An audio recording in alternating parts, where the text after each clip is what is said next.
Sinagip ng mga tauhan ng MMDA ang ilang namamalimos sa kalsada sa Roas Boulevard sa Pasay City na karamihan ay mga katutubo. Agad silang binigyan ng ayuda at ibinyahe pabalik sa kanilang mga probinsya. Balita hatid ni Steve Dailisan. 25 ng gabi, yun lang ang hiling namin.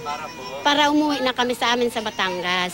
Tumatawad pa ang mga katutubong badyaw sa mga tauhan ng MMDA Public Safety Department matapos silang kornerin sa bahagi ng Roas Boulevard sa Pasay City.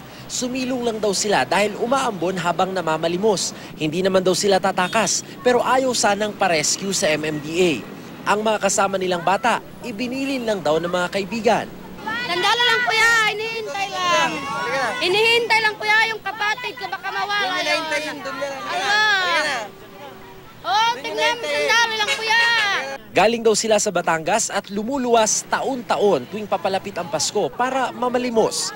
Di alintana ang peligro na makipagpatintero sa mga sasakyan. Kasi ang bigay naman sa inyo kasi maghintay ng pila ng bigas. Yun lang inintay namin. Sa monitoring ng MMDA, ilang libong katutubo ang lumuwas ngayong Disyembre para mamalimos. Hindi raw panghuhuli, kundi pagsagip ang ginagawa nila. Bukod sa nakadadagdag sa Christmas rush traffic, peligroso rin para sa mga magulang at karay-karay nilang sanggol. Ang problema, pag na-rescue ngayon, babalik ulit sa pwesto makalipas ang 2 hanggang 3 araw. Pagka bigyan mo sila ng trabaho na mga 200-300 lang siguro ang sweldo, baka hindi na nila tanggapin yan dahil nakasanayan na nila na kumita ng mas malaki sa ganyang paraan sa pamamalimos. Halos mapuno agad ang bus ng MMDA sa ilang minutong pag-iikot. Ang lahat ng mga na-rescue dinala sa Josefa Bella Center sa Mandaluyong at iprinoseso. Bibigyan daw sila ng relief goods ng DSWD sa kaibabiyahe pa uwi sa kanilang probinsya.